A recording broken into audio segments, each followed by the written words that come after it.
Welcome in, friends and future friends, to the Sports and of the World podcast. I'm Ladarius, and as you see, I have the amazing Sara Marshall here, from editor at Musket and of the No Nights Off podcast.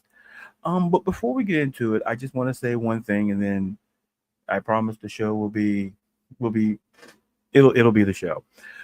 But apology. I usually do the show on Thursdays, but unfortunately, for those who didn't know, my mother, she passed away on Monday, and being in the right mindset, I wasn't even going to do the show, but I thought of her, and she would usually watch the show and listen to the show, and I said, well, I'll do this for her, and I said I'll buck up and do it for her. So I appreciate all those who reached out to me, DM, text, and all of that. It really does mean a lot to all of us, especially to because I have an older brother, older sister. So to all of us. So thank you all for your thoughts and your prayers and all of that. It really does mean a lot. And I have that all the way. And then I didn't cry. No promises later in the show. But I might cry later if we talk about wrestling. But here, let's jump into Sara. And how are you, Sara? Thank you, friend of the show, Sara Marshall. Yes. How have you been? I am okay. It's been a week.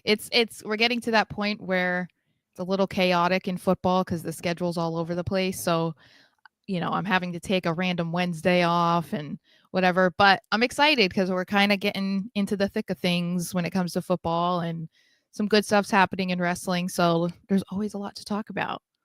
Absolutely. And I figured, you cover a lot of bases. You cover the Patriots, and great, excellent wrestling podcast. You and Pitts, excellent stuff there. And so let's start with the Patriots. It's been, last season, with Drake Maye, everybody had an opinion, and he joined the losing your job after one season club, and however people may feel about it, nonetheless, they went out and get Mike Vrabel, Patriots legend. Did a great job at Tennessee. Don't know why Tennessee fired him, but Tennessee's Tennessee. But anywho, so kind of looking at it, as the season gets rolling, what are your initial thoughts about Mike Vrabel and the kind of the attitude and the mentality, that the shift that he's bringing in to the Patriots so far early on? I think he's exactly what they needed. I think that had he been available for the 2024 season, that is the direction that Robert Kraft would have gone in. I think we always knew that's who he wanted, but a lot of the behind the scenes stuff with Mayo led to Mayo being the guy, and he was put in an unfortunate situation that he probably wasn't ready for, but also not put in a position to succeed. So that kind of led to what we saw in 2024. It's what led to him lasting 1 year, and why we have Vrabel. And I think he's the right guy to fix what went wrong last year. You could even argue what went wrong in the years before that, because it's been 5 years since the Patriots were really a relevant team. So he's definitely bringing that tough love style of coaching, very Belichickian. But I think he's, his time as a player allows him to relate to the players in a way that Belichick couldn't. And we know how important that is, especially as these younger players are coming in and they live on social media and all of that. So the attitude has shifted in such a positive way, and it's reflecting just like overall in the locker room. You can see the way that they practice is better. They're more of a team. So I think that it brings a lot of optimism about what they can do. I'm not counting on anything extraordinary happening this year, but I would just like to see more than 4 wins, and to me, that's a great season. Like, if they can even double that, maybe they don't go to the playoffs. I don't care. It just shows progression, and you can tell that they're moving in the right direction. So I think that's a lot to be excited about. Yeah, and kind of to your point, you talked about the whole Gerard Mayo situation, and it did feel that, and no one's making excuses for for Gerard, but it felt like he was thrown in a very precarious position. Like, you're following a guy who's been 24 seasons, Mm-hmm. six Super Bowls, arguably the greatest coach who's ever done it, and then here comes Gerard Mayo, and to your point, it kind of felt that he was thrown, and however, it didn't feel, and it's not Gerard Mayo's fault. It just kind of felt that he was just put in the position, and it's not an easy position to follow a great coach. It's no matter what sport. I think I talked about this, like when you follow a great coach, and like I always use like the analogy, like, because I'm a UConn women's basketball fan, and I say the minute Gino Auriemma retires, whoever takes that job after, good luck. Yeah. Because no matter how the team looks, you're expected to win a national championship or to have a national chip. And I kind of felt that when Gerard took over that team, it's like, okay, despite how Belichick the last couple of seasons went, like, they expected Gerard to do something given the roster that he had, and then, like I said, it's like a tough luck situation there. But now, shifting gears, now I do want to talk about more now, specifically about Drake Maye. And Drake Maye kind of looked like a guy who could be, looking for the next, like I say, same thing with Belichick, who's going to be the next great quarterback, for the Patriots. Because listen, people thought it was Mac Jones, and Mac Jones is San Francisco, I think. Yeah. So my next question is, especially, and then bringing back, Josh McDaniels, I think it's super important.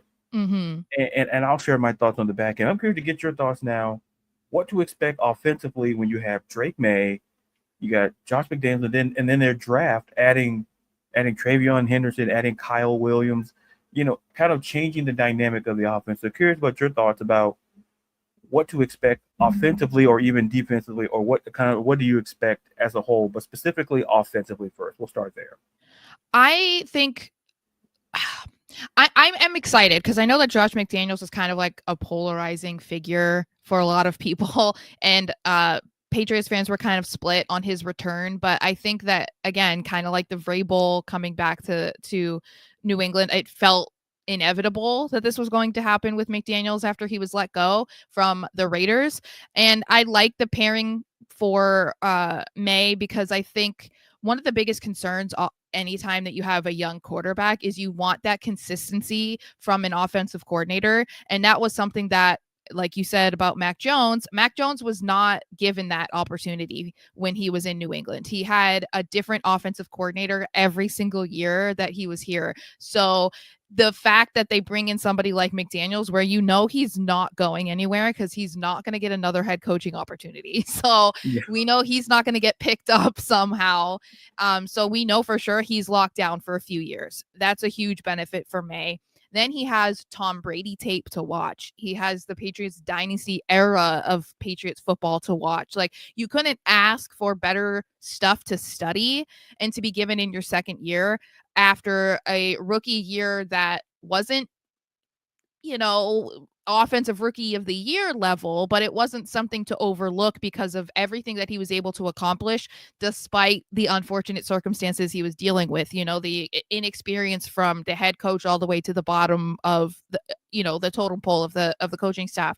He didn't really have great receivers to throw to. He had no offensive line. He had a running back with butterfingers. So this year they've definitely addressed like every possible need on offense. So I think that McDaniels can definitely elevate Maye to a new level, and they're already showing that they have reliable weapons in Stephon Diggs, Kyle Williams. Demario Douglas is having an incredible camp. So is Kayshon Boutte. Then we have Travion Henderson that's doing a great job. So I think the sky is the limit, but I always say that we need to temper our expectations. Get excited, but don't think that there's like an MVP caliber season on the way from Drake Maye. Like, just expect progress and development and laying a good foundation for the future. Yeah, and I think that's a fair assessment. And to your point, like Josh McDaniels, and look, listen, he's not getting a head coaching job. Like, no, because yeah, the third time or whatever. Is it? Has he had 3? No, he's went to the Chiefs, the Raiders. Yeah. Because he went to the Raiders, and then he went to Denver first, I believe. Yeah. Denver. Yeah. And and he turned down the Colts after agreeing to go to the Colts. Yeah, too. So I think he's out of chances. I think that and that's the thing that I think is always funny about things in the NFL. I'm going to focus on the NFL because I'm sure it goes in other sports as well. But it feels like if you are good as a coordinator, they force you to like move on to be a head coach. It's like, oh, well, you're a great coordinator, so you've got to be a good head coach. And it's like, no, sometimes people are just really good coordinators. And I think that that's Josh McDaniels. Like, he's found his space on this planet, and that is being an offensive coordinator, and that's where he should stay. I think that's it. Yeah, and like you said, there's many paradigms out there that cross the sports about that, and I was sitting here thinking, and like I thought of like a Norv Turner, and like how Norv Turner, when he was the great Cowboys offensive coordinator of the '90s, and then he parlays it, gets the Washington job, didn't work out there, and then he gets the Raiders job. He gets the Chargers. He gets multiple, and at some point, teams were like, we're good. Yeah. And now he's just like an offensive analyst or something now. And like even down to like Matt Nagy, like he, I doubt. Listen, I'm not sitting here. I'm not ownership, but I doubt he gets another chance at head coach. Yeah. And it just feels like, to your point, like if you look at like Josh McDaniels just feels like an offensive coordinator. It's not a knock. It just feels that way. It's kind of like when you're like baseball, like you're in AAA for so long, like, oh, you gotta play in the majors at some point. Like, and sometimes people never do. And sometimes you go up to the majors and they're not great, and you send them back down, and they're stuck there. They're stuck there the rest of their career. So I agree with that in that assessment. Now, when we look at defensively, because that's kind of Vrabel's bread and butter. Last season they didn't look terrible, but there was still, it was more. I think that was more like the offensive issues and trying to figure out that. Like the defense wasn't that terrible. But so my question is, so what do you expect to see how this Patriots defense is going to look entering this season? Like, with expectations there? I think they're kind of in a similar situation, I would say, as the offense. It definitely wasn't considered, the worst of the two, but you could argue that the new coaching staff didn't feel that way, because if you look at how they approached free agency, the defense was prioritizing free agency. They did not really touch the offense other than like Stephon Diggs and Matt Collins until the draft. So they got Milton Williams. They got Robert Spillane. So they are definitely trying to bulk up that defensive line. And I think they needed that. They got Carlton Davis to play alongside Christian Gonzalez in the secondary. Incredible. So I think that they've definitely upgraded where they needed to. And I'm hoping the main thing that I'm hoping for, other than continuing like a shutdown secondary, which seems a little bit more possible this year with Gonzo and Davis. They also have a couple other cornerbacks that are waiting in the wings, like Alex Austin, that's doing a great job at camp. I'm hoping that the pass rush is what is one of the more upgraded parts, because that's been nearly non-existent over the past couple years. After they traded Matthew Judon was basically the only pass rusher that they had on the team from like 2021 until they traded him. And so in his absence, I think the guy that got them, I can't remember who it was, but the most sacks that somebody got last year, I think, was like 8. And then beyond that, it was like 5. So there was just a huge discrepancy, from where they were going, where Judon had 15 sacks, I think, one year. Like, it just, that production was missing. So I'm hoping that the additions to the defensive line and Keon White working with some of these vets, Harold Landry doing a great job. He's the best pass rusher at training camp right now. I hope those guys are going to be elevated with the coaches that they have, with the players that they've surrounded them with. and that won't be one of the weak points. I think, like you said, it is Vrabel's bread and butter, so I think he understands just how important it is. And the guys that they've added, they've already become some leaders, and some of the leaders in the locker room, they've definitely feeling that motivation to bring the Patriots back to relevancy. And I'm just hoping to see that translates once the games actually start counting. Yeah, and to your point, like we're not going to talk about where Judon was traded to. We're not going to talk about that. Yeah. We're not going to talk about it. We're not even going to talk about what we gave. We're not going to. Mm-hmm. Not going to do that. I don't Not on even know what this. you're talking about, honestly. Not on this show. Not on this show. He went somewhere. I heard it was somewhere down south. Yeah. It wasn't quite Miami, but it was kind of somewhere near the Gulf. It's somewhere in the area where I live in. It could be a state adjacent to me. It could be a state up. Listen, we're not going to get into it. Because if we do, it's I don't know who to blame. Yeah, I don't know who to blame for that. I don't know to blame our coordinator. I don't know what to all I'm going to say is this. I'll just say this one quick thing. Judon had no business out there trying to play. Out there in the second. Like, he had no business out there in coverage. Like that. That's not why you traded for him. Mm-hmm. You trade for him to get to the quarterback. When he gets here, let's make him. I'm like, no. And then like, whoever was covering, Judon was covering. Oh, why did that guy get the ball? Yeah. I would too. But anyway, that's your. I think the Falcons play the Patriots this year as well, don't they? Oh my gosh, I don't know. I think in Gillette. I think I saw like the schedule. I think I saw.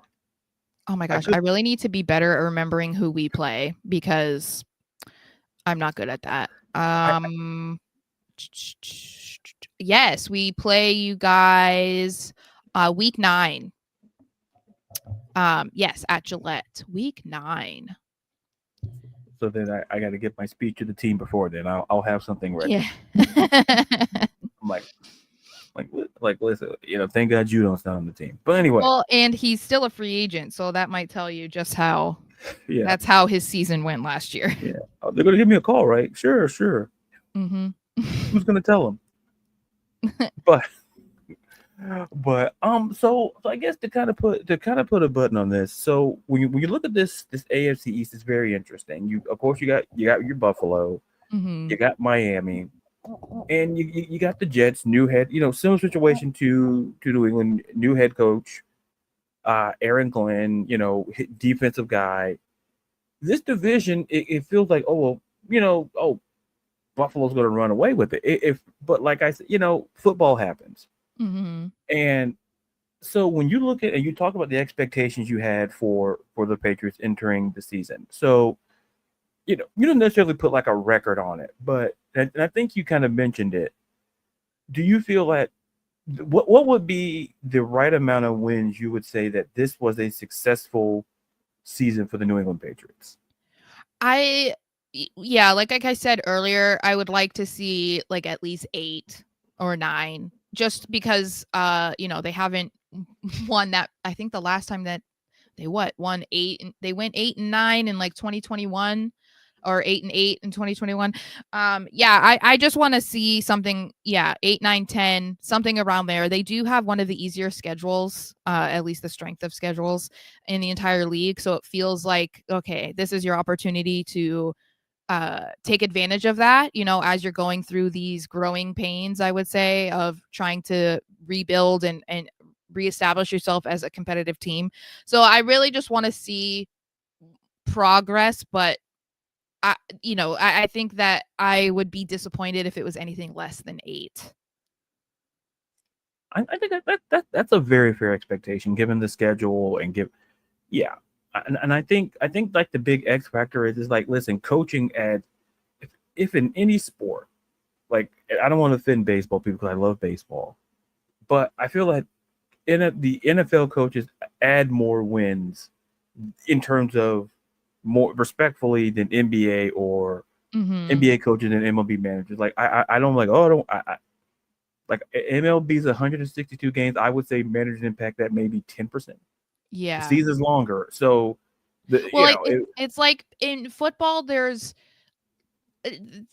less. I don't know if this is the right way to say it, but it feels like there's less leniency for mistakes. You know, Correct. there's only Yeah. 17 games, and you Mhm. can really alter the direction of a game with one decision, whereas in baseball you have so many games, and in basketball there's a lot of games, hockey there's a lot of games, so it's like if you lose one it's whatever, or you have a series, so it's like, oh, you won the series 4-3, there you go, that's what matters. In football every game matters, every second matters, so it feels like coaches do have a significant more impact on in football because there's less time to make mistakes, there's less leniency, as I said, you can alter the momentum in a game by one good play or one bad play. So I definitely agree with you. Yeah, and it's and before we transition, like, and it's one of those things where, like, listen, our team, listen, all I go back is to I'll always think about that game in Washington on Sunday night, Mm-hmm. and when we had timeouts, and it felt like our head coach forgot that you can use them. It's Yeah. like we can't take it home with them. You don't get extra points Mm-hmm. for hey, how can we store these timeouts? And it's like, and that impacted the game. Coaches, how you use timeouts, field positioning, Yep. like going forward on fourth down. Those are not easy decisions. This is why you get paid the big bucks. That's why they Because bring in the analytics too. The like analytics teams now are like a huge part of football teams now. yeah, because going forward on 4th and 5, maybe 10 years ago, you're like, maybe not. You would punt it. Mm-hmm. Now analytics may say, hey, your kicker, it's slightly at your kicker's range. The offense has shown that you could maybe make a play. You have the receiver, you can do like a 5-yard in or a 5-yard out. You can get the. So yeah, to your point, I think analytics has impacted. I would say the NFL significantly because Mm-hmm. I think there was a number, like the percentage of fourth downs have gone up in terms of going for it. It's gone up significantly because Well, to and your look at point, how far they're kicking field goals now too. I mean, yeah, usually if it was like almost anything over 40, it was questionable. Now they're like, we're hovering around 60. Let's see if we can do it. And it's like, what? A yeah, 60 something yarder? Like somebody just kicked like a 67 yarder at training camp. I forget who it was, but I think it was a Jaguars kicker. yeah. But it was like, that's insane that you're even considering that. But like that is with analytics, that is with the progression of the position and the players that are coming in. It's like, it's insane. And it's why you're seeing, like, why kick, like you're getting kickers getting drafted. Like New England drafted Mhm. the Bory, like Yep. they studied the tape. Like the Mhm. Jaguars kicker Cam Little kicked it from 70. Yeah. Insane. 70. Yeah, and And there I'm are people like, who are missing extra points. Keep that in mind. That's yeah, something that I'll it's never ever get over. I'm like, dude, you have the easiest kick right now, and the guy you're against kicked a 67 yarder. Come on, you couldn't hit a field or an extra point. What are we doing? yeah, and it's and the thing, and the ironic part is that it's the length of a field goal that would be worth 3 points. Like, Yeah. it's like, how, like, so easy for you. Like, listen, I'm not a kicker.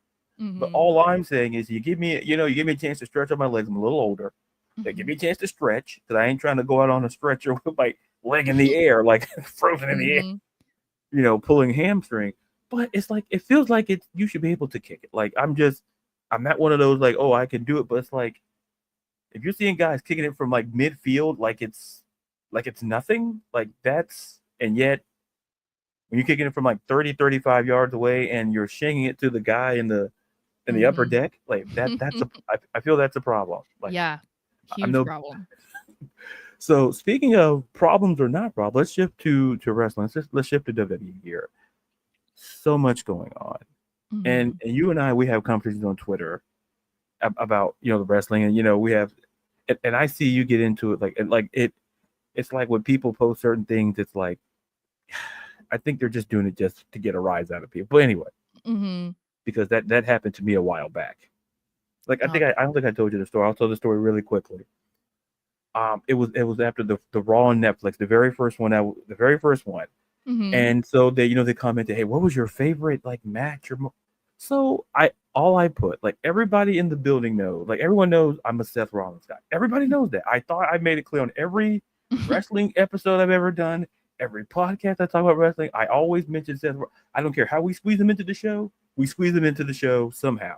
He could Mhm. have been on that night, but man, that's Seth. So, but anyway, and so this person commented, and then all I said was, I enjoyed this, the main event, which was that night, Seth Rollins versus CM Punk. Mhm.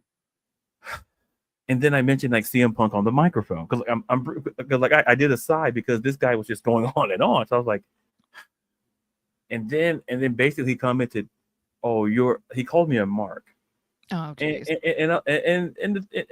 and I'm like, this guy doesn't know, like buddy, I can The say nice. definition of mark has changed. People don't know what it used to mean. They've changed what it means now. Right. They move the goal, and it's like for him to, and it's like, I'm like, okay, buddy. Like if you knew me, like I'm a Seth Rollins guy, and I just chose the match, and then the CM Punk interview I think he did with Jackie Redmond was after, like, oh, but that was after the show. I'm like, buddy, we're just playing semantics here now. Let's Yeah. like go touch grass. I don't care what you do. But Mm-hmm.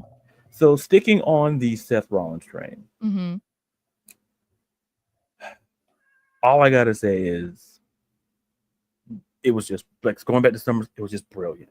And people may have Mm-hmm. not liked it, and I understand why. And I'll share my reason on the back end, but I'm curious to get your thoughts on because it's been on since SummerSlam. Your thoughts on SummerSlam? You could talk about Seth Rollins in the night one, night two, but just your generalized thoughts on SummerSlam and kind of where we're kind of progressing from SummerSlam to the next PLE, which is Clash in Paris at the end of the month. And Mm-hmm. so I'm just curious to get your thoughts on SummerSlam, your thoughts on SummerSlam, and kind of what storylines are piquing your interest and things of that nature. So SummerSlam, I think, was kind of up and down for me. I think there were matches that were good, but I wouldn't say that I loved both nights, I think that obviously the Gunther Punk match was incredible. Not what I wanted to happen at all because I am a Gunther gal. So that was heartbreaking to me, especially because also, if you're familiar with me, I cannot stand CM Punk. My beef with CM Punk goes back like close to 20 years. So the fact that one of my guys lost to CM Punk, very upsetting. But Seth Rollins coming in, like everything was just so good. The timing of it, the dropping of the crutches, just everything was so good. It's one of those things where I understand that people are upset about the way they went about it, with the fake injury. But to me, some of it might be kind of annoying because I'll say it in a second about like Brock Lesnar or whatever, and some of it feels like they're just filming for WWE Unreal. There's a lot of mystery that is lost in wrestling now, and a lot of surprises that are not surprises anymore. So even if there was some speculation that Seth wasn't really injured, we all thought he was. We didn't think it was going to actually happen. He was going to cash in. So the fact that it did, I was like, okay, as an adult, that was cool because we don't get these moments very often. So I did like that. Not really loving the whole idea of him being fake injured because I'm not really sure why that needed to happen. But whatever. The second night, I think Cody versus Cena stole the show. That was incredible. John Cena is my all-time favorite. So and Cody's up there as well. So I was loving every second of that match. Bummed that Cena lost, even if Cody is my other guy. I'm like, Cena's always my guy. And the main thing I would say is I was not thrilled about the Brock Lesnar thing. And for everything that's going on with him outside of out of wrestling, but also because I feel like Triple H is kind of falling into this trap of having to constantly have these viral moments, and he's so much more focused on that than just giving us good product every single week. I don't think that we need these shocking endings to every PLE because you're now training the new fan base that you're trying to bring in because of the Netflix deal, that at the end of a match we need to expect something to happen, and that doesn't make for a good wrestling show. It doesn't make a match better. And so I want to see less of that unless it makes sense. And the Brock Lesnar thing, I just don't think that it needed to happen. The Seth Rollins cash-in could have happened, so I'm not mad about that at all. He was the Money in the Bank winner. But I just don't want to keep seeing this intentional, we need to go viral, we need to be on the cover of all these magazines and newspaper, whatever. I don't want to see that anymore. So that has me a little bit concerned about the future, and I'm not if I'm being honest, I'm not like super engrossed in anything really going on in WWE right now. Like I thought Raw was kind of boring this week. Um I love Seth Rollins just like you. Seth Rollins is another one of my all-time favorites. So like anything that he's doing, I'm bought in. Becky Lynch is absolutely killing it right now. Um but other than that, it's like yeah. Like I could miss SmackDown and watch it tomorrow. I could watch Raw on Tuesday. That's fine. That's just kind of how I'm feeling right now. No, it's listen, I wasn't like Raw. In all honesty, I'm not going to tell people this. I might have fallen asleep on Raw and woke up and then like, wait, what happened? And maybe because I'm older, or maybe it Nope. was because like Pat does it every single week. Every single week he falls asleep during Raw. and then I woke up and then I'm like, wait, what was the end? Because sometimes I'm like, if it's like, oh, but I think before I get there, I see a comments from a friend here. We got Christy. It's Falcons Friday. Yeah, it's a Patriot show, but yeah, it is Falcons Friday because it's the new. We like a litter of things around here. We like Dr. Seuss, and it's like I'm here for the wrestling and more. Thank you, Christy, so much. And to your point, we you hit a lot of great things. So I gotta be like Usher and like take that, rewind it back here. Mm-hmm. Oh, man, we throw music references on here because like I saw your post about Keishon Butte, and then I thought of that song like Miss New Boot. I had no business thinking of. I was like, wasn't that Paul Wall? Like I wasn't even trying to think about Paul Wall. Bubba Sparks. Oh, Paul Wall was the other guy. Like it was some. They were all in the same era. I knew it was a guy like. I remember seeing the music video. Like I was a kid. Like, we're not gonna get into it. It was like, oh, I was like, when that happened, I'm like, man, if he does listen, I'm rooting for that guy to score at least 10 touchdowns because they got to play that song. I know they sent it to the DJ.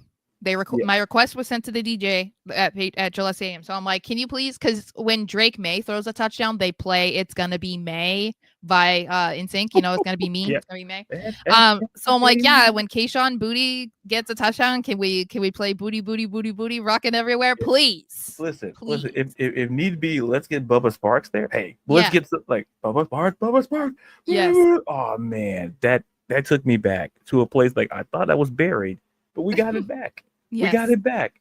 It's like, oh, anyway, back on the track here. Like a couple of points you made that I think were very interesting. I want to start with the bigger point. Like to me personally, I think what Triple H is doing, and to your point, he's tempering these expectations so high, and the fans are gonna feel let down because after it feels like we got to do something big, and that's not necessarily true because listen. And I think there was a certain fan base like us, like who like the Attitude Era. We were kind of like, to a certain degree, there was like always a big ending. Like and some nights it wasn't. Like some nights it was just like, hey, we, bad guy comes out, beats up the good guy. We fade to black, and we'll see you next Monday. Mm-hmm. But now it feels like Triple H is trying to move this bar. Like we got to have something because, and then what you do is you're creating this I don't want to say unreasonable level of expectation, but it's like we don't all like, to me, the Brock Lesnar thing, and listen, you didn't need it. Like, no. and it was told that, oh, Cena request. I'm like, okay, like they've been playing hot potato with that though, because then Cena came out and said, no, it wasn't me. They threw him at me, and I was like, okay, and I'm like, it didn't sound right when they said it. I'm like, I don't think, like, listen, not saying Cena and Brock wasn't a great rivalry, but I don't think that was a Cena thing to do. Like, when it was first said, I'm not going to believe it. You didn't need to bring him back because here's the thing. What purpose bringing back a guy like Brock does? Like X amount of years ago, sure, I'd argue maybe you had to because there was a lull in the company, and maybe you did have to bring him back. But like, he was a guy, he showed up for PLEs. Maybe he pops up on a Raw or two before a PLE. But now you bring him back. It didn't feel organic. It just like it was just for the pop. And it's like, what are we gonna do? Go ahead. Because they could have just ended it. That's what I mean. Like, let's say Seth didn't cash in on night one, right? They could have ended that the first night of SummerSlam. CM Punk versus Gunther and left it at that because that match was so good that it was like, okay, that's fine. It's the same thing with Cena versus Cody. Yeah, it was a big match and it had the title involved as well, and Cody won. But that match is arguably one of the best of the year, and it would have been totally fine if it had just ended with the way that it did, and that was what we were left with going into Raw the next night. But like, no, with the Triple H idea or whoever's idea it is like, no, we have to do something else. Let's put Brock out there, and then he doesn't show up for 7 weeks because he's not scheduled to even be on a SmackDown until mid-September. So it's like, so he just pops up and is like, hey, I've been gone for a year, and doesn't say a thing to Cena, and then doesn't show up for like 2 months. Like, what? It just doesn't make any sense. We're supposed to be so invested in these last 11 dates for Cena, and it's like, yeah, well, you got to wait for Brock. Like, we don't even know why Brock's here. Okay. Like, I don't know. It's just silly. It made no sense. Like, even when it happened, I'm like, here's what's gonna happen. I said to myself, here's what's gonna happen. He's gonna show up, do whatever. We're not gonna see this guy for at least a month. I said at the minimum, we're not gonna see him for a month. Now, to your point, we're not gonna see this guy till the middle of next month. So if we're trying to build something with Cena and Lesnar, I would kind of like low key feel that he should show up maybe a little more often, but given the playbook of the past, I said this man's not going to show up for a SmackDown. He's never shown up for the main show, whether it was a Monday Night Raw or a SmackDown. And even if he did, it was like maybe once or two. But we're not going to see this guy until mid-September. Yeah, it's going to be for Bad Blood, I think, but still. Yeah, it's like, yeah, even that. It's like, yeah. It's like, that's the same reaction. I'm like, look. And this is where because to me, I can understand doing what happened night one, like having Seth come out and do the, I called it the Willy Wonka thing because I went on TikTok and I immediately did a video and I said, this is like, listen, I love Willy Wonka. He did Willy Wonka. Seth gets it. Seth got the assignment. So I enjoyed that ending. I felt that you didn't need, because listen, the match itself between Cody and Cena, Cena is going all in and it is showed. And the fact that like this man is still like, let him soak up the moment for God's sake. And like, I think I put on Twitter, like, we gotta understand, after 2020, we're not gonna see this man again. I know. And it's like, we got to understand, we're not going to see this man again. And like he said it in a promo, like one of the biggest fears is that we're going to forget him. Like, even though that may not be true, but I can understand his mindset because of today's fans. Yeah. Because today's fans is like, oh, if you're not here, you're not in the present, we're not going to focus on the past. And he would feel that way. But listen, you're arguably, you can send your letters or tweets to me or whatever. If I'll read them, I don't know. I might make Kindle out of them and enjoy a nice fire. I don't know. But I argue Cena's impact. That's when they say the greatest of all time, that's just not hyperbole. No, I say he's on Mount Rushmore and people get so mad at me about it. And I'm like, if you're talking about longevity, if you're talking about cultural impact, I would say he's equivalent. He's like the modern day Hulk Hogan in that way.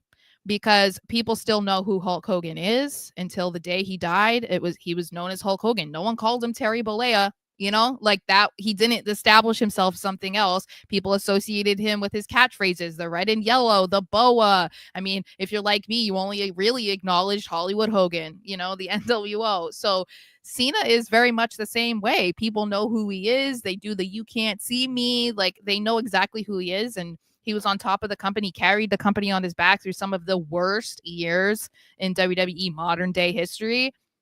Like, I don't know how he's not on Mount Rushmore. You don't have to agree. But I know a lot of people like very like get so angry with me when I say that, but I'm like, it's true though.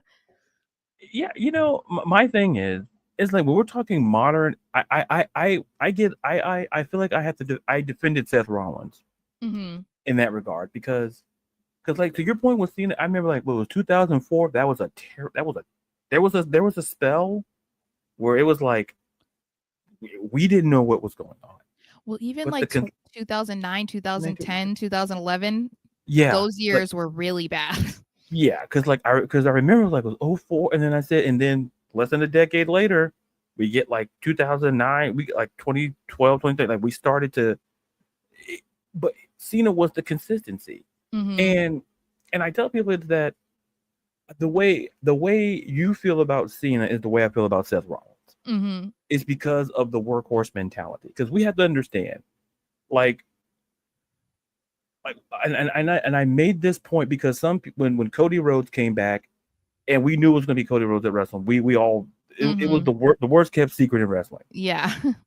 Like, oh, who's going to be Seth Rollins' opponent? I'm like, all right, guys, if you went to Vegas and you legit put anybody else but Cody, you deserve to lose your cash, even Mm-hmm. if that was a betting topic. But it's like, okay, was like, I was like, it's like, oh, he loses to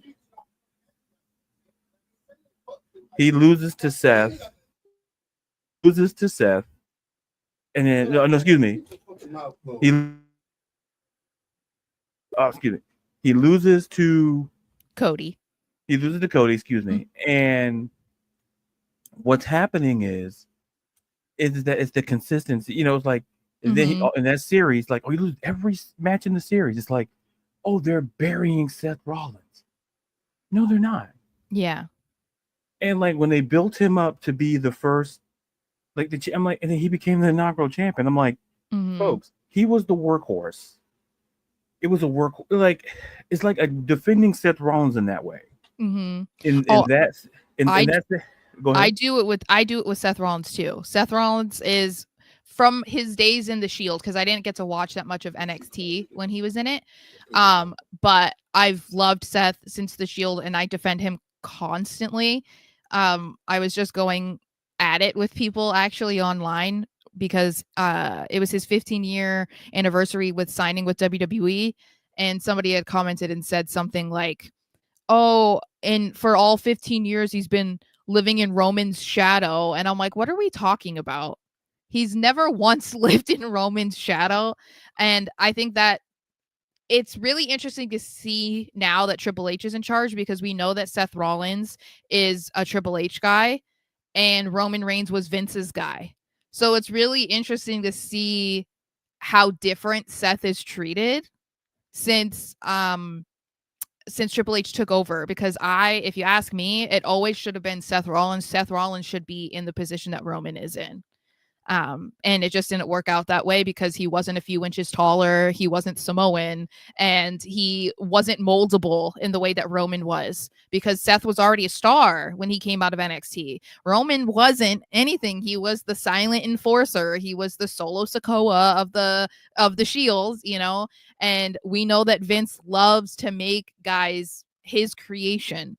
So, yeah, I'm right there with you when it comes to Seth Rollins. Like, that's my guy. Yeah, and to your point, we could talk about Seth Rollins all day, but we'll Oh yeah. transition. But I think to the point you mentioned something very important. Like you knew, like this is what I thought about the brand of NXT. And we're getting back to that phase now where you can watch NXT and go like, that's a star. Like Yep. there was a point in time in NXT where you're like, well, we're not sure, but like there's a couple of stars that you could see, and like Seth Rollins out of NXT, bam, you knew. And to your point, marketability. Mm-hmm. If he was a little, it's like if he was a little bit taller, if he was a little bit. Seth That Rollins was bogus stuff too. yeah, and it's like, how could you not watch the film and go, that guy's a world champion, Mm-hmm. and everybody in the room. And here's the thing, like with I don't like bring up Vince's name, but Vince, probably somebody told Vince like, Vince, that guy's a world champion, and to your point, you could make the all-time strongest case that you could juxtapose Seth with Roman in that long run, and you wouldn't tell the difference. Mm-mm. To a certain extent, you know, taking away like the storylines that came out of it. Because like here's the thing, people got to remember about Roman, and this is I'm not even going to go on a tangent here, Oh, I could but go with you. So it's like we got to remember Roman Reigns was getting cooked in promos He by still by does. by Jonathan Aloysius Cena. Yeah. And it's like and I remember Cena, the all-time classic. This is a promo. If you want to be the big dog, you have Mm-hmm. to know how. And I'm sitting there going, man, this is it's like watching your kid on stage. like Brutal. it's like watching Yeah. your kid on stage forget their lines to the play. And you're like, oh man, whose kid is Mhm. that? You're like, Yeah. yeah, Yeah. like I'll get the car started. And Yeah. that's how it felt. And but yet, listen, Roman got better. Like I don't want to knock it. He got better, but Seth was already, I don't want to say a finished product, but he had the mic skills. He had the in-ring skills at that time. Mm-hmm. But yet we were force-fed Roman Reigns. Like Oliver Twist was force-fed, all that, porridge and all that. We were force-fed it. And we Mm-hmm. as fans said, we don't want it. We were trying to send hints. So that's why it took a while. You saw the change with Roman because, like, you don't make it like stop forcing this babyface nonsense on us. Well, and and that's the thing that I think frustrates me the most about I don't know, people who love Roman. I don't love Roman. I don't hide that. Um, but to me, I think people forget where he has spent, like how he has been for most of his career. People say he's the greatest of all time, which I think is actually laughable. And people are so focused on from the bloodline era. That's all that people remember about Roman Reigns, and they choose to not acknowledge, pun intended, everything before that. You know, when he was saying suffering succotash and he was getting cooked by John Cena, and when he was the silent member of the Shield, and when he was talking about how he was a big dog and this is my yard, like these are things that you forget because it wasn't good. It doesn't matter that he was in a ton of main events at WrestleMania because they were trying to make that into a big deal. Name me one that you remember because it was so good. You can't, because he's like he's not a great wrestler either. Like he's just a big dude, and like he doesn't do it like Seth Rollins. And I don't know. Tend to not say the greatest of things about Roman Reigns. Yeah. I think he's incredibly overrated, honestly. I think when people bring up the Mount Rushmore thing, it's pretty laughable. It Yeah, is laughable when they because say he's the greatest of all time, and you have like John Cena there, or if you're saying like he was literally in a stable with Seth Rollins, it's like he's not even better than Seth Rollins. He's not even better than John Moxley. Like, what are we talking about? yeah, I'm like, see, this is the argument. And if you're a Beyonce fan, I'm gonna ask you to turn away from the podcast for like 2 minutes. I made a case back on a podcast episode years ago, and Mm-hmm. I was talking about Beyonce. And listen, I love me Beyonce. I love Destiny's Child. I got the CD. Listen, I loved it. I made the case that in the group, I'd argue that maybe Beyonce wasn't the best singer of the people in the group. And people are like, Mm-hmm. oh, what are you? I'm not saying she's not talented. Is that She's I thought Kelly Rowland was maybe a little bit better, maybe Michelle Williams a little bit. I'm not saying Beyonce is who she is. Beyonce is selling out stadiums, cowboy car. I'm not knocking what she's done, and I feel that it's similar and it's akin to Roman Reigns to explain. Is that it's not a knock. It's like we have to remember, especially about Roman specifically, that was he even if you rank the members of the Shield, the honest question is, would you put him 2 or 3? Because we know Seth is 1. yeah. And it's like, is it and then you argue, is that was the gap between and the follow-up question, was the gap between Roman and Moxley, how how close was that gap? Because to me, it was a lot closer than when people, it's like, Yeah. I tell people, it's like, I'm not knocking the success he has now, but people don't like to go back in time. It's like this. People like to inconveniently pick and choose the facts they want to choose. Like Seth Rollins rarely got cooked on a promo, Yeah. was great on the mic. Like, we literally saw in 4K Roman Reigns thinking he was Tweety Bird saying suffering second. We all heard it. Well, and let's talk, something that I like to when people are talking about wrestlers and who's better than who, I would argue, and I know it's I don't know, people don't agree with it, controversial. When I look at the 4 horsewomen, I would say Becky Lynch is top 2. And I would say, because when I'm thinking of how a wrestler is, I try to think about them as an in-ring talent on the mic, the way that they put people over. It's not just, how many titles that they won, but it's also how many character changes have they had? Or are they good at being a babyface and a heel? Like those types of things. And when you compare, Seth and Roman, we've seen 2 characters from Roman his entire WWE career. We saw the Shield, which he then became like a babyface version of the Shield once they broke off, but he was wearing the vest and the black pants, and he was coming out to the Shield music. And then we got the Bloodline era. Nothing in between. That's it. How many different versions of Seth Rollins have we seen? It's like, and he's changed his hair, he's changed his gear, he's changed his entrance. Like those are things that make somebody a well-rounded, highly regarded professional wrestler and everything that it pertains to. Like that's why, to me, I can't say that someone like Roman is better, because like he still wears essentially the same stuff. He's still the tribal chief, even though the bloodline has disbanded. Like Seth has changed and evolved, and he's done so many different things, and that's just not what Roman has done. So it's hard for me to argue pro Roman at all. Yeah. Before I say more, let me go to these comments here. We have some people. We have my buddy. We got Craig. Good evening to Sarah and my visionary. Listen, I always call Craig my tribal. He's my Paul Heyman. He's my guy. Is he your wise man? Yeah, he's my wise oracle. Man. Oracle. Oh, hey, Oracle is Seth's name for him. So listen, I got to start calling you Oracle now at the office now. Yeah. to show morale around the office. All right, guys, he's the Oracle now. Let's all call him that, and let's all get back to work. And I know, ironically, and I'm not even like a big Roman fan, but people in the chat for me and for Pitts calls me their tribal queen. So I see that, and I go, listen, hey, I'll be in that camp. Let's get some. Yeah. Listen, if there's some tribal queen merch, let me know, and I'll listen. It'll get something. I'm 6'4". Let's get some bigger gear. Yeah. I'd walk around wearing some tribal queen gear.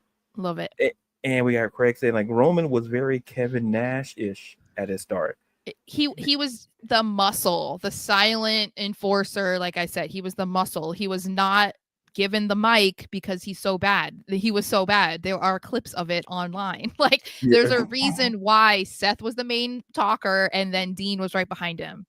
Like you did not hear from Roman. But people don't want to talk about that. They want to ignore everything pre-2020 with Roman. Yeah, it's like we got it's on tape. It's on. Yeah. It's like. And it's not, a lot of the people defending Roman that are big Roman Reigns fans now probably weren't even born when the Shield was a thing. So that's the thing. Like, unless you lived through the Shield era, don't talk about it like you were there. Like, there are people who were literally there and lived through it who can tell you firsthand how it went about, and Roman was not it. Right. And it's like, go back. Like, hey, listen, go on to YouTube. Listen, it's free. It's public. It's free. Like. Google it. Like if we were ranking, and like I want to get to your 4 horsewomen point, because I also have a little thing there as well, and I also see that Craig also had another comment and said that I'm on the outside with the thinking Moxley then was better than Moxley now. He has gone way too far off the reservation, but Moxley then was better than Roman then. Yeah. I think Dean, okay, maybe we could say Dean Ambrose is better than Moxley. I think like the character development is definitely better now. I think part of that is obviously because like he's so different than what they were trying to do with him as Ambrose. But yeah, I don't enjoy current day Moxley at all. I think that they just take it way too far. With the matches, but that's me. I'm not like an extreme wrestling fan, so like I don't like the gore. Like I did not enjoy seeing those pictures of like Swerve Strickland with like a needle in his gums, like that type of stuff. The Texas death match, like that kind of stuff is not my thing. But I know that a lot of people they eat it up with Mox. So I think it really depends on your preference, really. Yeah, it's one of those things where like it's whatever tickles your fancy. Yeah. And to your point, I want to piggyback something you said about the 4 horsewomen before we kind of put a button on a couple more things. I always was of this camp, where to me Becky, I have multiple Becky Lynch shirts. I've always been on Team Becky, and I remember when they did like the Irish gimmick, like I remember it. Like we don't talk about it, just like we don't talk about Bruno, we don't talk about that. But even then, I said she's still going to be something, and it's like she's evolved to me. Like I put her, and I look at Bailey, and I just kind of go like in that order, and people get mad. Like I'll say, "Oh, Charlotte Flair." I'm like, Nope. I get it, but I tell people this. I always respectfully say this. I understand the numbers. I see the numbers. I operate in numbers. But to me, like the first time me actually liking Charlotte Flair was now. Any close to it? Yes. Because up to a certain point, I was, even when they tried, and this is the worst thing they could do, and it was is when she came back off of injury and they tried the whole babyface angle. Yeah. And she was in Cleveland. I don't know how it was like, and they booed the bejesus out of her. And that like, boo, like, we're not trying to hear. And it's like, and then she was in the ring, like, she was like frozen. Yeah. It was like, I'm like, listen, if I was a lawyer or an attorney, I'm like, if I just show this and like, it's like, listen, I think Charlotte Flair is great. I understand where her place is. But to me, it's always been Becky and Bailey, given their work. And like, here's the thing. We don't give Bailey enough credit for what she did during that Thunderdome era. I still think she doesn't get like her and, well, Mercedes Moné, Sergeant, whatever you want to call it. But like what Bailey did, and like when Bailey did that heel change. That was huge. It was, and I tell people, I'm like, it's a bigger deal to me because we seen Sasha blah blah blah, but for Bailey to go heel, I mean, they were touting her as like the female John Cena, so they were like, they're never going to change her because they love that she's this like kid friendly girl. So the fact that they did that with her was insane. Yeah. And then when I said when she made the change, and I'm like, and then on top of that, then she brings in, you go to Summer, like she brings back Io Sky and Dakota Kai. It's like she's a leader of this, of Damage Control. And I'm like, this is why, like, well, like if you want evidence as to how great she is, and I feel that she doesn't get enough credit, and even the angle they're doing now, I'm very curious of where they're going. Oh yeah, that is one thing I should have mentioned. I am so excited to see what they do with Bailey right now, because you don't know at all. Like that video that they showed of her was so good, and it piqued your interest because you're like, okay, are they going to go with like this idea of her being in a dark place and she doesn't know where she is, and like, should I still be a wrestler? I don't know. Or they had some like maniacal laughing in there, and it's like, okay, are we going to see like a crazy version of Bailey? Like, I think this could be potentially some of her best work, and I'm excited because I think that this is going to finally, I'm hoping, give her the credit that you're talking about that she does not get. Yeah, because it automatically piqued my interest, because I always felt that if you look at it, we seen Becky, part of the, her and Charlotte, they were part of the first ever all-female main event at wrestling. Like, everybody has these accolades, but nobody really talks about Bailey's accolades. And like the essential, and I think, and she's accomplished a lot. And not only in that regard, I think the heel change was a game changer, and the fact Damage Control to me was a game changer, because look what we got out of it.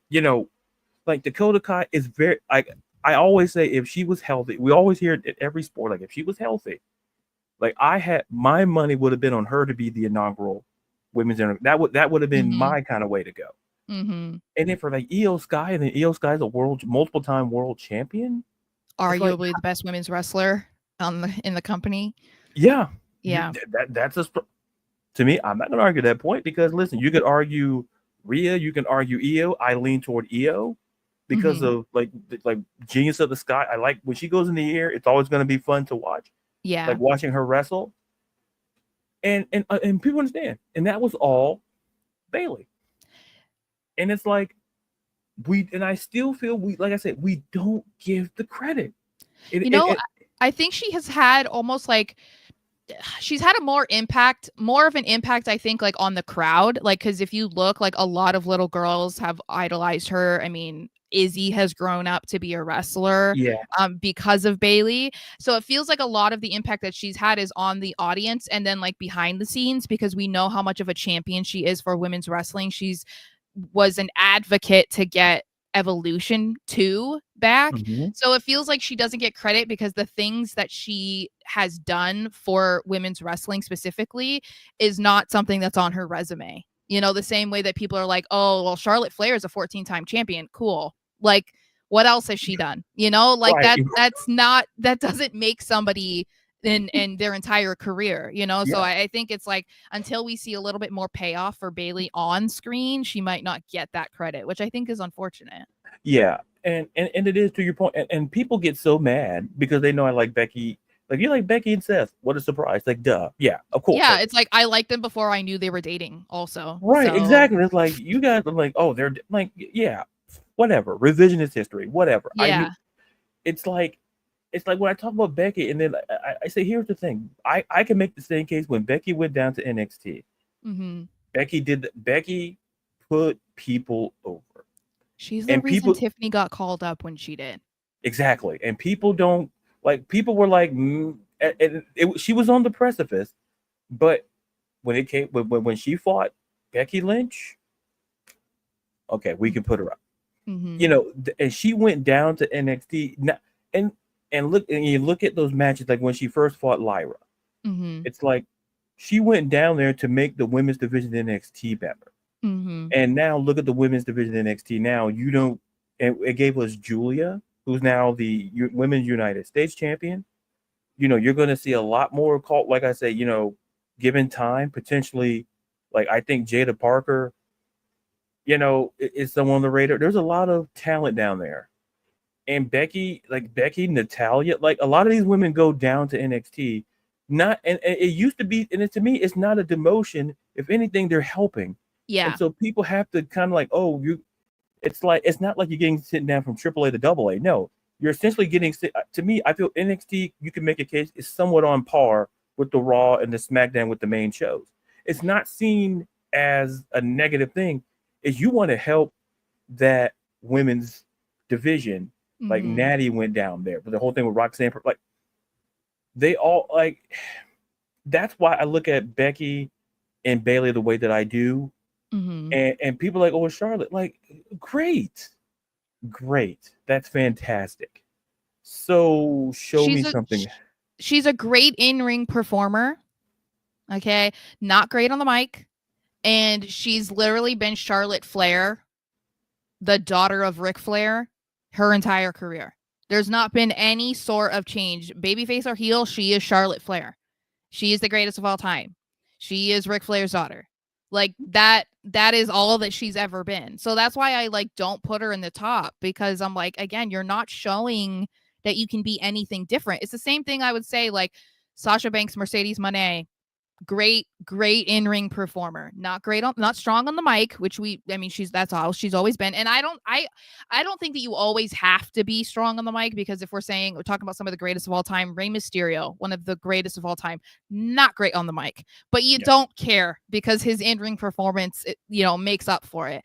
But with Mercedes, she's basically Sasha Banks in AEW, just like the AEW version of Sasha. So it's like, can I really give her a lot of credit to like put her above Becky and Bailey, who have consistently changed their characters, their looks? I mean, Becky right now, she's so dedicated to being the heel. She changed her music, which people were pissed about, and she's now rocking a ponytail every single week because she changes her hair depending on the character. I mean, she cut her hair against Bianca. You know what I mean? So it's like those are the things that I can't say about Mercedes and Charlotte. They don't go to that level. They're not as dedicated to the craft as the others. And so it's like, I can't put you in the top two because like I don't feel that you're as well rounded as these other girls are. Yeah, and I think you said it perfectly. To me, I think that's how I think the similar sentiment is that's why I've held Becky and Bailey so high. It's like it's the work, not necessarily you see in the ring, it's out of the ring. They're essentially understanding, and this is what I said. It's like I tell people the women's division in the next 5 years is going to look significantly different. There's a good chance Becky's not going to be there. There's a good chance Bailey may not be there. There's maybe a good chance that Charlotte's not there, but we're not going to. But the impact that both Becky and Bailey has done will last beyond them. Because when you see the Roxanne Perez's of the world, when you're out here looking at, you're looking at this landscape, you're looking at the Tiffany Stretch, Ruka. You're looking at Bianca Belair, like you're looking at the work they put in, and you're looking in like the future is great because of the four horsewomen. Now, I've always made the contention that listen, to me personally, whether you induct them, I don't know. Listen, it's above my pay grade. But the impact is specifically of Becky Lynch and Bailey, yes, we look at their wrestling resumes, first ballot Hall of Famers. But when you look at their work out of the ring, it just further solidifies their work in the ring because they have no problem putting talent over. And I had to explain that. And then Craig here saying, I want to make that, Craig, to make me happy, Craig, make the joke. Make the joke, Craig. Make the joke. If it's the joke I think it is, it's a great joke. You can make it. You have my permission. And I said, when people were especially talking about Becky Lynch, it's like, she's going down there winning. It's like I had to tell people that when she had won the world title, and I'm like, she's not gonna have a lengthy reign because what happened? Liv Morgan beat her. That was the plan to put over Liv. And then look at where Liv was in 2024 and 2025. Arguably one of the top women in the company right now. Correct. Like had she not been hurt, 2024 was Liv Morgan's year. Yeah. You cannot argue otherwise. And she's going to be on top of the world whenever she comes back. I hope it's the Royal Rumble, but like it's from working with Becky that elevated her to that level. It's the same thing that she was trying to do right now with Lyra. Now it looks like it's probably going to be Bailey and Lyra. And it's hard to say that about the other girls of the four horsewomen. Like you couldn't sit there and be like, oh, they put this person over and this person over and this person. No, they wanted to win the title and they wanted to win it as many times as they possibly could or hold 8 at the same time. Yeah. It's insane. It's like, how do you walk around like you could like bring like a cart or something because they're like you trying to wear all 8 it just it's and people get really mad. But see, that's an example of how creative control can go wrong. Like how could here's an idea. Let's put every single women's belt on her, and so it waters down the competition because there's great competition in AEW. Don't get me wrong. You got Willow Nightingale, you got Chris Statlander. You have talent down there, but you wouldn't know it because look how many belts. Like outside. Like I was very surprised that Toni Storm retained. I was that surprised. I was like, if they do what I think they're gonna do, and I'm like, listen. If you're a Jaguars fan, like I'm not watching your like listen, I see how the team is run, and I'm like, well, but anyway, it's like I was surprised like that she retained the belt because I'm like, nah, we can't do that. Yeah, it's against the belt collector, so like it's like she's gonna add another one. It sounds like a superhero. I think when we did AEW picks, because like I don't watch AEW, I kind of like unintentionally keep up with it because I follow so many people who watch it, so like I kind of understand what's going on. Yeah, we do picks for their pay-per-views, and a lot of the time I pick correctly even though I don't watch the product, which is hilarious. I actually picked Tony to win. I was like, Tony is retaining, and Pat picked Mercedes, but I was so glad that I was right in that situation because I'm like, we don't, she has no more room on her shoulder or her waist. She doesn't need another one. She gets shoulder surgery to extend, the like the bicep, it's too many. Yeah. But so before we get out of here, let's talk about like let's talk about the clash at Paris, the next PLE. Mm-hmm. And he said the joke. Okay. Becky Hogan, Yeah, yeah. he always makes the Fiend. joke. He always makes the joke because on other shows with people, I always talk about Becky Lynch so much. Like what's that? Like they're always getting squeezed in the show. I could be talking about, well, let's look at the NFL today, and let's speak of the NFL. Let's talk about the NFL quarterback. Let's talk about Seth Rollins, the quarterback. Like Let's talk about the Bears because it's Seth Rollins' favorite team. let's talk about Caleb Williams. And let me tell you Yeah. something. If Seth Rollins was out there catching passes next to DJ Moore and Ramadoons, listen, the Bears are a playoff team. Mm-hmm. And Becky Lynch be right there as the offensive coordinator. It's going to be great. Mm-hmm. Like, how do you squeeze in the show? Oh, it happens. I can figure it out. Do I write it out sometimes? No, I have it in the head and then in the paper, and then I forget the paper, so I bank on here. But so before we get out of here, let's talk about Clash in Paris because the card is shaping up very nicely. We're gonna get Logan Paul and John Cena. Ugh. Like I only like it because anytime we see John Cena in a ring, I'll watch because and I tell people appreciate greatness while it's here. Yep. Because once it's gone, you may not see it for a while. Mm-hmm. And that's how I feel like Logan Paul, as much as I kind of loathe him, he's okay in the ring. Yeah. He's okay. I won't give him any more. It feels like a stand-in because they don't have Lesnar yet. So it's like if they want to have him on the show, because he's never performed in Leon, then I'm like, whatever. I guess if it's gonna be Logan, it's a one-off. Like it's not just a random one-off that could be facing Cena, and then you forget about it after that. Like it's like, all right, whatever. This is just holdover until they get Brock. Exactly. And I think and then the one match we don't know if it's gonna happen, Naomi versus Stephanie Vaquer. I know. There's rumors that Naomi's pregnant. I read so if that's the case, she'll have to forfeit the title, obviously, because she'll be gone for like the next 2 years. Yeah. I think that in that case, I want to see Io Sky versus Stephanie Vaquer for the Women's World Championship because it would be the third match between them. The first two ended in DQs. So we didn't get a winner because it was like, there's no way they're going to have a winner between these two, right? In a random match on Raw. How about you have the trilogy at one of the best PLE locations and it's for the title. And then that means you have to have a winner. And then after that, because Rhea's waiting in the wings, have Rhea be the first challenger. I mean, I'm not mad at it because I'm like, yeah, because to your point, it's similar. Like when Becky, we're bringing Becky Lynch back in the picture, folks. I told you it's gonna always happen. I told you, money in the briefcase, it was the championship, and then when Becky announced that she was pregnant, and then she gave the belt to Asuka, and it's like because we didn't know, we're like, Asuka thinking, I'm gonna challenge, I'm gonna challenge Becky Lynch, like no, opens up the briefcase, by the book, there's the women's championship. So, and then Becky was off TV it was about 2 years. I think it was about 2 years, I believe.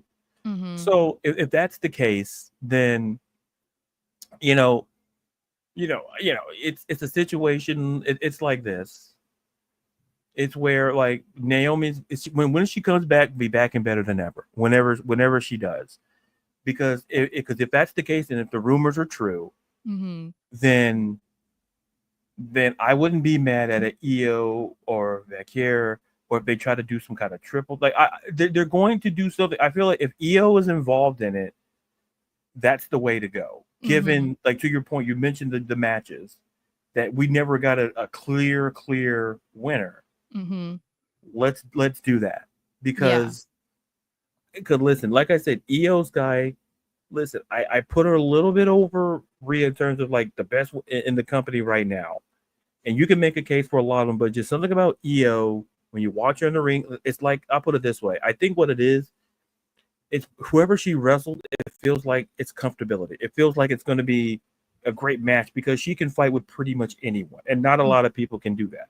Yeah. Like she can take the bumps. She can do the moves, and it's the chemistry. Mm-hmm. I think she has a chemistry with a lot of other fellow superstars on that roster, and I think that's what kind of puts it over. Not saying Rhea doesn't. I don't want Rhea people to come after me, but Yeah. it's just No, when I watch I get it. Io, Yeah. it's like when I watch Io, it's like, oh man, she can fight any, Yeah. and it's going to be a great match. Mm-hmm.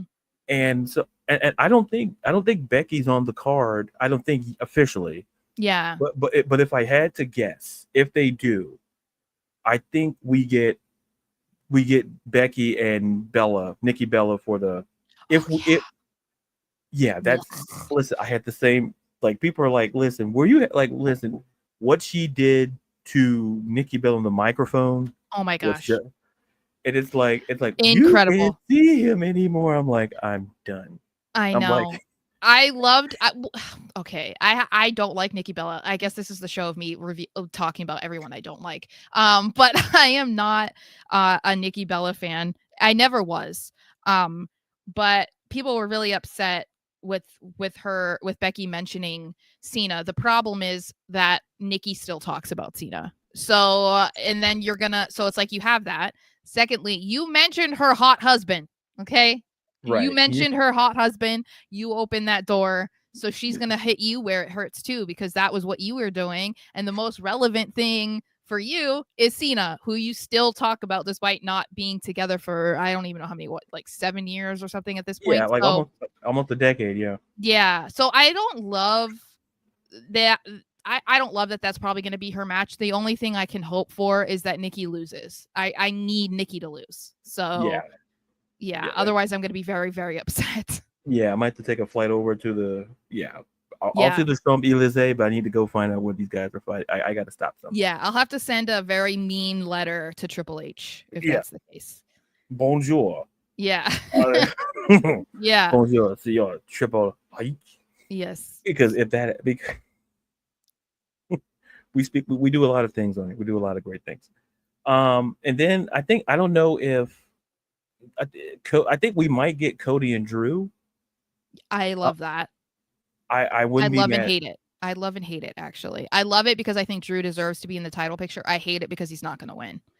So unless they're going to take the title off Cody because he has to film the movie. But from what I understand, he doesn't have to take time off the same way that Roman does. But that's just because Roman loves to take a paycheck from the couch. But I think that is the only potential that they could have Drew be champion. But I assume they don't have him beat Cena and then a month later have him lose to Drew. So we're learning a lot here about how, listen, if you're Roman Reigns fans, direct all your sorry, not sorry. Yeah. Sorry, not sorry. Yeah. So when you hear that, hey, that Demi Lovato song, when you think about it, think about this. Think about Sara talking about Roman. When you hear that song and you imagine her singing, replace some words with Roman, and then it'll all listen. Listen. I like music. I was in chorus, but listen, people get paid higher. They can redo the words. But I think we've covered everything. Let's see. We got one more thing from Craig here about Logan. For how little experience he has in the ring, Logan Paul is crazy impressive. Leaves a lot to be this. Yeah, listen. 1,000%. Terrible person. Hey, he's great in the ring. Terrible person. Yep. You can put that label on a lot of people. I can think of one guy at the top of my head, but look like we're out of time for the show. No, but so let's just say he's a politician. We'll just put it that way. Mm-hmm. And he used to come down in a crimson color out. We'll just you guys are a smart audience. Mm-hmm. You guys know who I'm talking about. His initials. GJ. You guys can figure it out. Like, because listen, we're not going to talk about Undertaker. That's my all-time guy. We're not gonna. It's the other guy, the other guy. Mm-hmm. Like, listen. Hey, oh man, I loved him when he broke that cage open. But man, right now that guy is terrible. Yeah. I'm just saying. I'm not the one to slap labels, but I didn't say the name. You all know the name. Rhymes with Bane, so you can all figure it out. I'm literally giving you all the clues to the puzzle. I'm not going to solve it for you. Pat Sajak ain't there anymore, so you guys got to solve it on you. But so anyway, Sara, thank you so much for being on. As always, we always get to this point. We talk so long about so much. And before we get out of here, tell all the amazing people who are listening and or watching where they can find you and your amazing stuff. So you can find me on Twitter at smarshxo. You can find my Patriots articles on musketfire.com. And if you like to listen to me rant about wrestlers I don't like, then you can search No Nights Off on YouTube.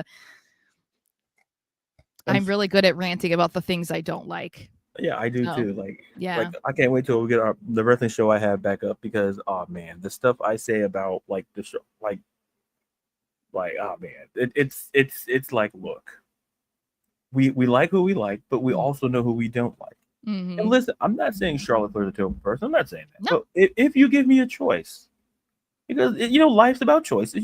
We all make some good, bad, or different, whether it comes to people or food or whatever. We all make choices. But I'm just saying, you like who you like and you like who you don't like. And so we'll leave it there, folks. Remember that clue I told you about the guy. If you solve it, you can send it to me at Twitter or TikTok at layers_brown, Instagram at layers_brown. Go to Facebook. I'm start adding more stuff. We're getting seasons coming up. I'll start adding more content on the Facebook page. I see a lot of you guys are looking at it. I appreciate it. I had some more stuff there. What other social media? I think I covered all the social media: Twitter, TikTok, Facebook. Yeah, and then right here, silly me, my YouTube channel. The YouTube, Jesus, that's the one thing I should have. Anyway, ignore me. So friends and future friends, and thank you, Craig, so much. And Craig, we got to get you on here, and Sarah, we definitely got to have you back on. Football season's coming. I love to have you back on. Like I say, I always apologize. Like, I don't know how long to keep people, but we always talk about wrestling, and I feel like you're one of the guests that we could talk about multiple things, and it could be like a marathon thing. But yeah, we have lives, we have to eat, we have to survive, and all of that. But folks, until you see and or hear me again, I'm Ladarius. Be real, be you, be blessed, and be safe from all of here from the Sports and the World podcast.